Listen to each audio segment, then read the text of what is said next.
Belagavi MES ಪುಂಡಾಟ ಮಿತಿ ಮೀರಿದ್ದು ಸಂಘಟನೆ ನಿಷೇಧಕ್ಕೆ ಒತ್ತಾಯಿಸಿ ಕನ್ನಡಪರ ಸಂಘಟನೆಗಳು ಬೆಳಗಾವಿ ಚಲೋ ಹಮ್ಮಿಕೊಂಡಿವೆ.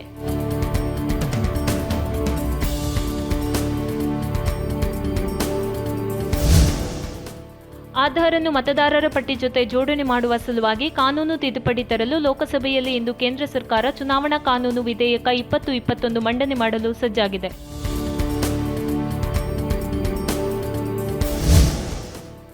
ನಕ್ಸಲ್ ಕೃಷ್ಣಮೂರ್ತಿ ಪತ್ನಿ ಎನ್ನಲಾದ ಹೊಸಗದ್ದೆ ಪ್ರಭಾ ತಮಿಳುನಾಡಿನ ಪೊಲೀಸರಿಗೆ ಶರಣಾಗಿದ್ದಾರೆ. ಈ ಮೂಲಕ ಮಲೆನಾಡಿನ ನಕ್ಸಲ್ನ ಕೊನೆಯ ಕೊಂಡಿಯು ಕಳಚಿ ಬಿದ್ದಂತಾಗಿದೆ.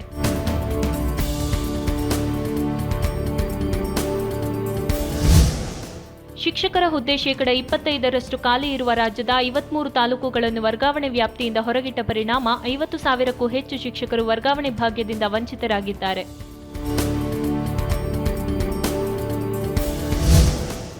ಅಖಿಲ ಕರ್ನಾಟಕ ಬ್ರಾಹ್ಮಣ ಮಹಾಸಭೆ ಅಧ್ಯಕ್ಷ ಸ್ಥಾನಕ್ಕೆ ನಡೆದ ಚುನಾವಣೆಯಲ್ಲಿ ಹೈಕೋರ್ಟ್ನ ಹಿರಿಯ ವಕೀಲ ಅಶೋಕ್ ಹಾರನಹಳ್ಳಿ 4,424 ಮತಗಳಿಂದ ಗೆಲುವು ಸಾಧಿಸಿದ್ದಾರೆ.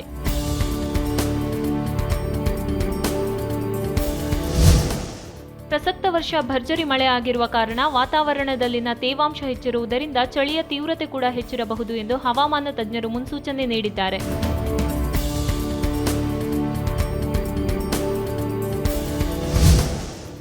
ಪನಾಮಾ ಪೇಪರ್ಸ್ ಲೀಕ್ ಪ್ರಕರಣದಲ್ಲಿ ಬಚ್ಚನ್ ಕುಟುಂಬದ ಸಂಕಷ್ಟ ಮತ್ತಷ್ಟು ಹೆಚ್ಚಾಗಿದೆ. ಸದ್ಯ ಬಾಲಿವುಡ್ ನಟಿ ಐಶ್ವರ್ಯ ರೈಗೆ ಇಡಿ ಸಮನ್ಸ್ ಕಳುಹಿಸಿ ದೆಹಲಿಗೆ ಬರುವಂತೆ ಆದೇಶಿಸಿದೆ.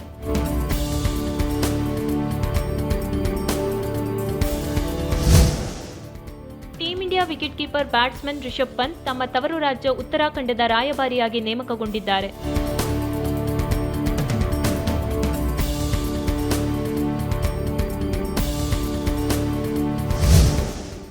ಹದಿನೈದನೇ ಆವೃತ್ತಿಯ ಐಪಿಎಲ್ ಟೂರ್ನಿ ಸಿದ್ಧತೆಗಳು ಆರಂಭಗೊಂಡಿದ್ದು ಮೆಗಾ ಹರಾಜು ತಡವಾಗಿ ಆರಂಭವಾಗುವ ಸಾಧ್ಯತೆ ಇದೆ.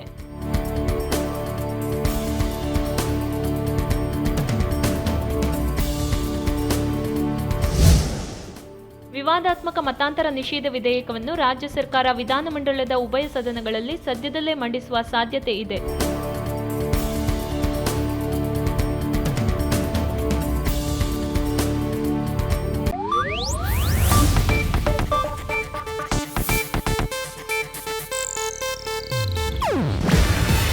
ಇದು ಏಷ್ಯಾನೆಟ್ ನ್ಯೂಸ್ ನೆಟ್ವರ್ಕ್ ಪ್ರಸ್ತುತಿ.